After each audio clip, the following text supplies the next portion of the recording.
শিলিগুড়ি জেলা হাসপাতালকে আরো ঢেলে সাজাতে উদ্যোগ গ্রহণ করলেন রোগী কল্যাণ সমিতির বৈঠকে। শুক্রবার জেলা হাসপাতালে অনুষ্ঠিত হয় রোগী কল্যাণ সমিতির বৈঠক। শিলিগুড়ি জেলা হাসপাতালকে আরো উন্নতি করার বিষয়ে এদিন আলোচনা করা হয় এই বৈঠকে। এই বৈঠকে এদিন উপস্থিত ছিলেন রোগী কল্যাণ সমিতির চেয়ারম্যান গৌতম দেব, শিলিগুড়ি এসডিও, সিএমওএইচ, জেলা হাসপাতালের সুপার সহ অন্যান্যরা। মূলত জেলা হাসপাতালের উন্নতিকরণের বিষয়ে এদিনের এই বৈঠক বলে জানা যায়। বৈঠক শেষে সাংবাদিকদের মুখোমুখি হয়ে রোগী কল্যাণ সমিতির চেয়ারম্যান গৌতম দেব বলেন, তিনি জানান যে খুব শীঘ্রই শিলিগুড়ি জেলা হাসপাতালকে আরো ঢেলে সাজানো হবে।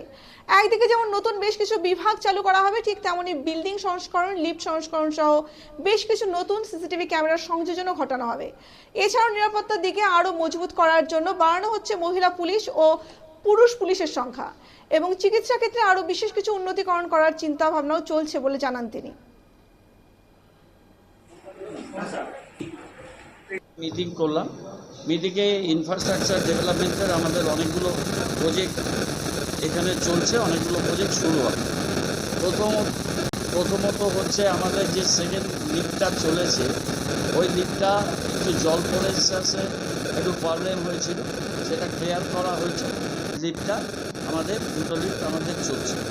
আমাদের ডায়ালিসিস ইউনিটে 5টা আমাদের পেশেন্টকে বেঁধে আমরা ডায়ালিসিস দিতে পারি। এখন আমরা একটা পিপিপি মোডে করছি, এজেন্সি সিলেক্ট হয়েছে। এই 5-এর জায়গায় এখন 10টা পেশেন্টকে আমরা ডায়ালিসিস দিতে পারি। আমাদের কোভিডের সময় এখানে অক্সিজেন তৈরির জন্য পিএসএ তৈরি হয়েছিল।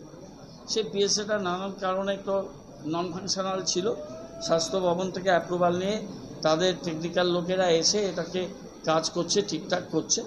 এবং বিশ্বকর্মা পুজো এই সামনেই 7-10 দিন পরে, বিশ্বকর্মা পুজোর দিন আমরা এটাকে আবার অপারেশনাল করব এবং আমাদের যেখানে অক্সিজেন দরকার হবে পাইপলাইন দিয়ে আমাদের অক্সিজেন সেটা সাপ্লাই হবে। আমাদের ওপিডি বাইরে আমরা ওপিডির উপরে শেড করে মানুষের বসার জন্য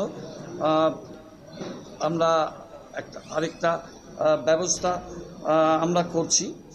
আর আমাদের গ্রুপ সি কোয়ার্টারগুলো খারাপ অবস্থা ছিল, 37.61 লাখ টাকা স্যাংশন হয়েছে, সেগুলোকে ঠিকঠাক করে দেওয়ার জন্য কাজ শুরু হয়ে যাবে। আর টয়লেট কমপ্লেক্স, প্রত্যেকটা জায়গাতে টয়লেট কমপ্লেক্স, টয়লেটগুলোকে আমরা খুব মডার্ন টয়লেট করছি। তার জন্য 57 লক্ষ টাকা আমাদের এখানে টয়লেটগুলোর জন্য খরচ হবে। আমাদের এখানে আগে 6 জন পুলিশের একটা আউটপোস্ট ছিল, এখন যেটা হয়েছে 1 জন অফিসার, 9 জন মেল পুলিশ আর 6 জন ফিমেল পুলিশ, এটা নতুন। মোট